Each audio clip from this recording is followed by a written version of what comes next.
Bom dia, dando continuidade aos nossos estudos de ótica geométrica. Na aula de hoje eu vou falar um pouquinho sobre reflexão luminosa, espelhos planos e espelhos esféricos. A luz que a gente enxerga chega até os nossos olhos por meio da reflexão luminosa. Na última aula a gente estudou sobre a reflexão difusa e a reflexão especular.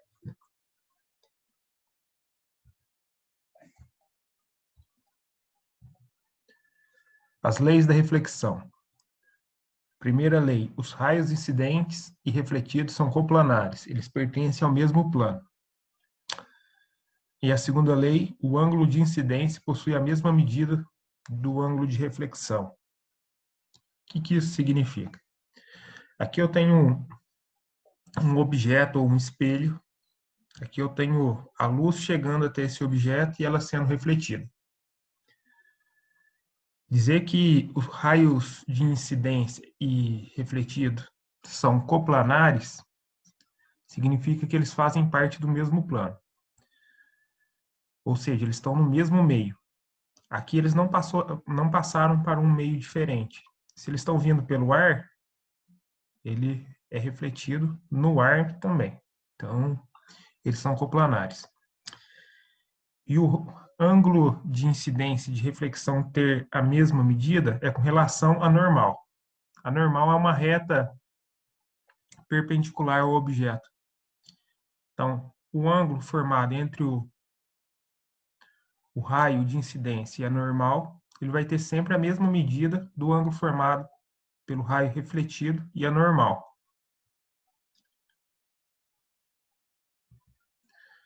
O espelho plano. A gente chama de espelho plano toda a superfície plana e polida que reflete a luz especularmente, ou seja, de forma regular, não de forma difusa. Aqui eu tenho a representação de um espelho plano. Para formar a imagem, é preciso ter o cruzamento de pelo menos 2 raios luminosos. Aqui eu tenho o objeto é esse segmento de reta AB aqui, com a seta em B, e vou formar a imagem dele. Aqui, utilizando as leis da reflexão, todos esses raios aqui são coplanares, tanto os de incidência como os refletidos, né? Os de incidência são os que chegam até o espelho, os refletidos é o que emergem do espelho, é o que saem do espelho.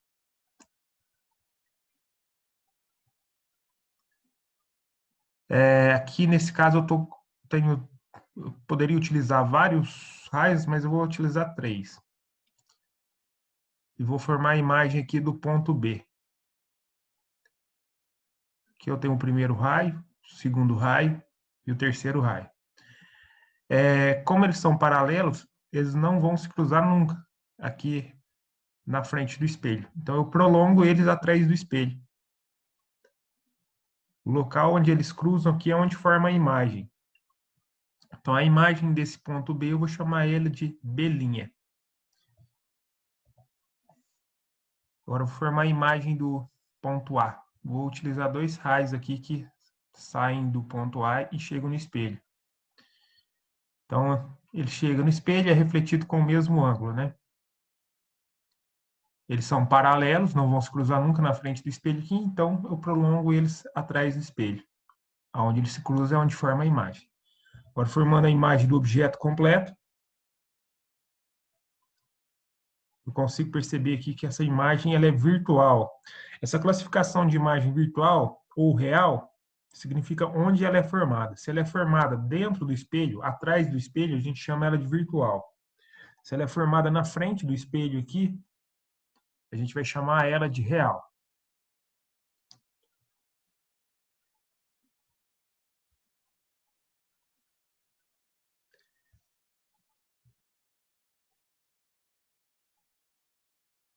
A imagem pode ser localizada, conforme vimos, aplicando as leis da reflexão. Então, os raios são coplanares e o raio de incidência e o refletido vão ter o mesmo ângulo. Aqui, para formar a imagem, eu tenho o espelho plano aqui. Essas setinhas aqui ó, indicam que essa parte aqui é a parte de trás do espelho. Então, eu tenho um objeto aqui com uma altura H. Quero formar a imagem dele atrás do espelho.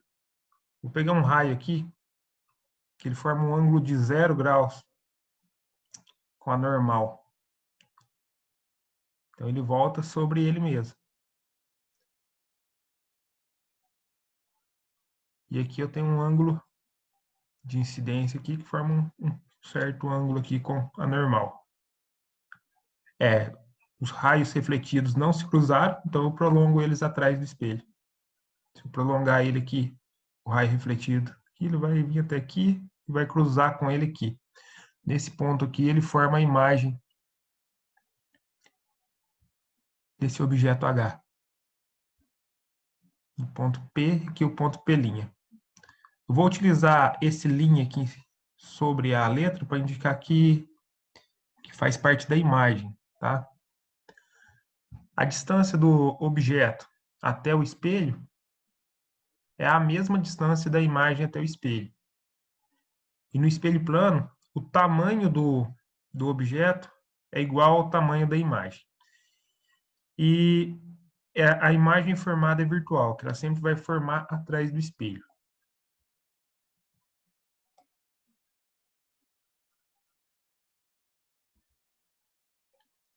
A classificação da imagem em um espelho plano, ele só gera um tipo de imagem que é virtual dentro do espelho. Direita tem a mesma orientação do objeto. Esse dizer que tem a mesma orientação é que esse aqui está em pé, a imagem também vai estar em pé. Se fosse invertida, esse aqui estaria em pé e esse aqui estaria de cabeça para baixo. E é igual, ela tem o mesmo tamanho do objeto.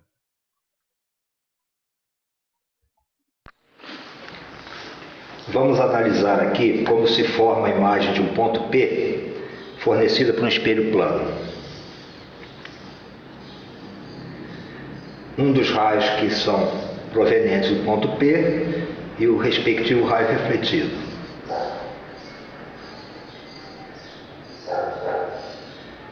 Observe que os raios refletidos formam um feixe que parece ter origem lá atrás do espelho, num ponto P' simétrico a P.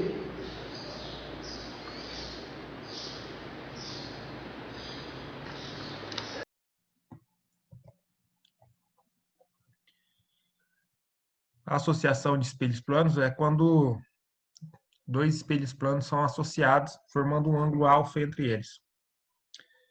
Haverá a formação de várias imagens que obedece a seguinte relação aqui. O número de imagens vai ser igual a 360 graus, dividido pelo ângulo entre os espelhos, menos 1. Aqui eu tenho uma representação aqui de dois espelhos planos. Ele está a um certo ângulo aqui de abertura, né? E aqui tem um objeto. Mesmo tendo apenas dois espelhos de um objeto, aqui a gente percebe que é a formação de 4 imagens, né? Espelhos esféricos. A gente chama espelho esférico uma calota esférica polida, ou seja, o espelho vai ser parte de uma esfera, como se a gente tivesse cortado uma parte da esfera e poliu ele para ser um espelho. Se a parte interior é a parte polida, a parte que reflete do espelho, a gente chama esse espelho de espelho côncavo. Se a parte exterior for a parte que reflete, a gente chama ele de espelho convexo.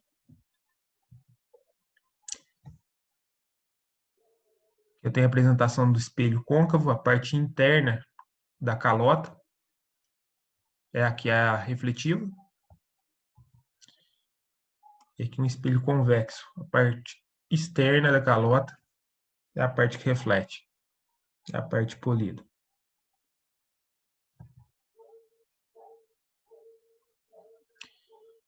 Aqui eu tenho a representação do espelho esférico. Ele é retirado de uma esfera mesmo. E aqui eu tenho o centro alguns elementos aqui importantes do meu espelho esférico. O centro da esfera, da qual o espelho foi tirado, a gente chama ele de centro de curvatura. É o centro da superfície esférica. O raio de curvatura é a distância entre o centro centro de curvatura e a parte externa do espelho. O vértice é o polo da calota esférica. O raio também pode ser considerado a distância entre o centro e o vértice. O eixo principal é a reta que passa pelo centro de curvatura e pelo vértice. E os eixos secundários passam pelas extremidades da calota. O ângulo de abertura é esse ângulo aqui que forma entre os eixos secundários.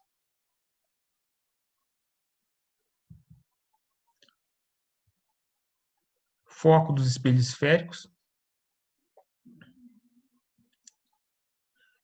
Quando tem raios que incidem paralelamente sobre o meu espelho esférico, eles são refletidos em um único ponto. Esse ponto em que todos os raios que chegam paralelo até o espelho são refletidos é o foco do meu espelho. No espelho côncavo, o foco é real. Dizer que ele é real significa que ele está na frente do espelho. Já no espelho convexo, os raios que incidem paralelamente sobre ele são refletidos, porém não o raio em si, que é refletido, ele não vai passar pelo foco, mas um prolongamento vai. Então, esse prolongamento aqui, quando eles se cruzam aqui, eles se cruzam no foco do espelho convexo. Então, nesse caso aqui, o foco é virtual.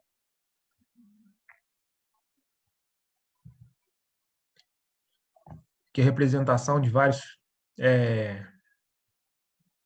lasers, chegando aqui numa superfície de acrílico, côncava. Quando os raios chegam paralelo, eles são refletidos no foco. Então, aqui está o foco dessa superfície de acrílico. E aqui eu tenho o feixe de lasers incidindo a luz aqui na superfície de acrílica côncava, melhor, convexa. Então, os raios refletidos aqui, o prolongamento deles vai chegar aqui no foco.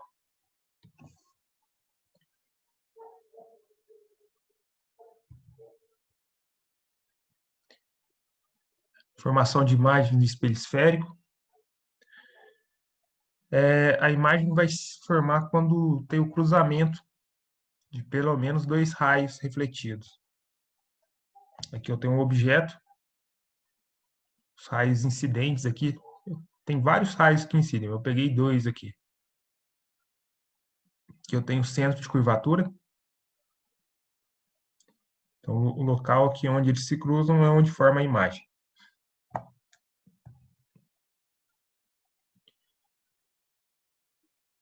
Os raios notáveis.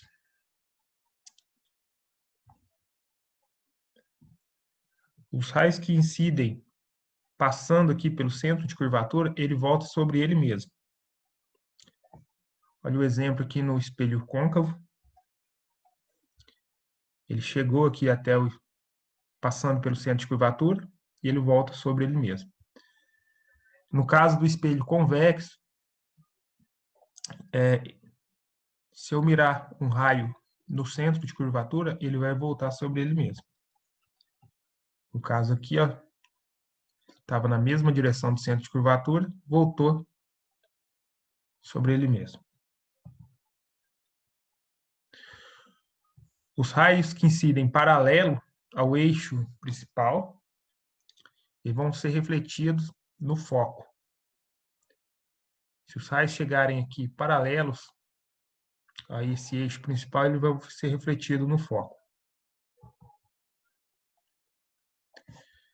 A mesma coisa no espelho convexo. Se ele vier paralelo ao eixo principal,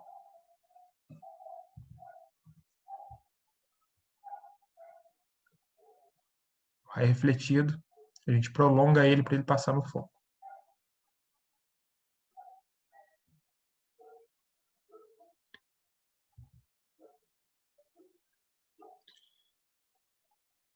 Se o raio incide na direção do foco, ele vai ser refletido paralelo ao eixo principal. Isso aqui tem relação com o princípio da reversibilidade dos raios luminosos. Então, se eu passar um raio aqui, incidir um raio passando pelo foco, ele vai ser refletido na direção do eixo principal. Paralelo ao eixo principal, né? Mesma coisa aqui. Se eu incidir um raio na direção do foco, ele vai ser refletido paralelamente.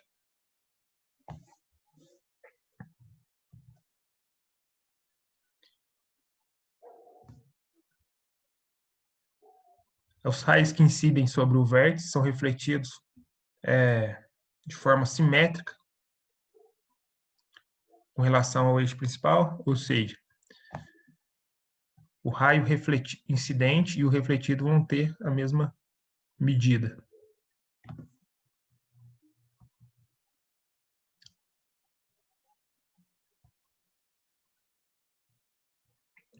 Formação de imagens no espelho côncavo. Primeiro caso, o objeto real situado no infinito. Quando o objeto está no infinito, a gente diz que os raios chegam paralelamente aqui no espelho. Se eles chegar paralelamente, vão ser refletidos todo no foco. Então, a imagem ela é formada no foco. A imagem é real. Esse aqui é o princípio das antenas parabólicas. E algumas outras antenas aí.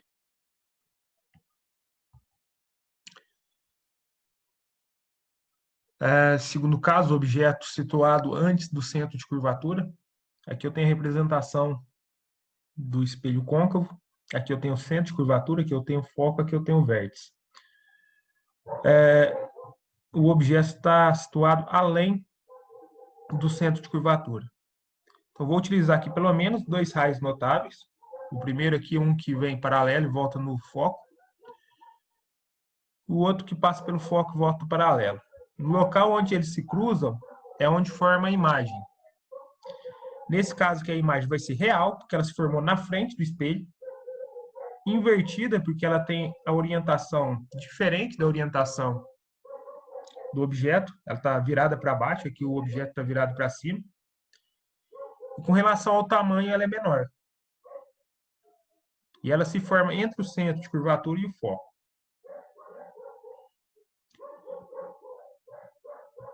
Terceiro caso, um objeto real situado sobre o centro de curvatura. Aqui eu coloquei o objeto sobre o centro. Tem os pontos aqui, o centro, o foco e o vértice. Vou pegar dois raios notáveis. O primeiro paralelo, que volta no foco. O segundo, que passa pelo foco, volta paralelo. O local onde se cruza é onde forma a imagem. A imagem vai ser real. Ela se forma na frente do espelho, né? Invertida, tem orientação diferente do objeto. Um está para cima, o outro está para baixo. E igual, tem o mesmo tamanho. A imagem vai ter o mesmo tamanho do objeto. E o local onde ela se forma também no centro de curvatura.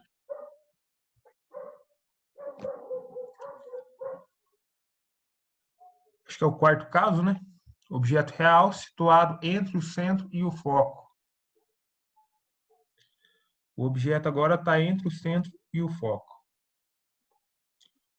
Para formar a imagem, eu utilizo dois raios notáveis. Pode ser o primeiro paralelo, que volta no foco. O segundo, que passa pelo foco e volta paralelo. Nesse caso, a imagem real se forma na frente do espelho. Invertida, porque ela tem orientação diferente do objeto. E ela é maior. Com relação ao tamanho, ela é maior que o objeto. E ela se forma além do centro. Ela se forma depois do centro de curvatura. Quinto caso, objeto real situado sobre o foco.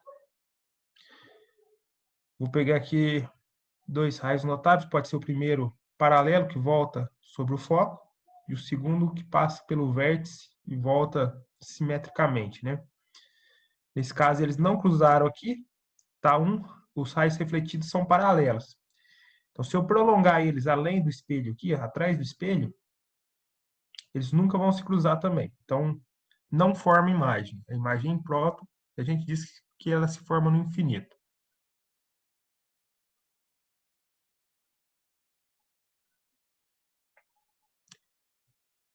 O objeto entre o foco e o vértice. Coloquei o objeto aqui entre o foco e o vértice. Utilizando os raios notáveis, um que vai paralelo e volta no foco, e o outro que vai no vértice e volta simétrico. Não cruzaram aqui na frente do espelho. Então, eu vou prolongar esses raios atrás do espelho. Aqui eles se cruzaram, é o local onde forma a imagem. Daí, nesse caso aqui, quando o objeto está entre o foco e o vértice, a imagem é virtual, porque ela está atrás do espelho. Direita, porque ela vai ter a mesma orientação do objeto, e maior, com relação ao tamanho, ela é maior. Ou seja, ela forma atrás do espelho.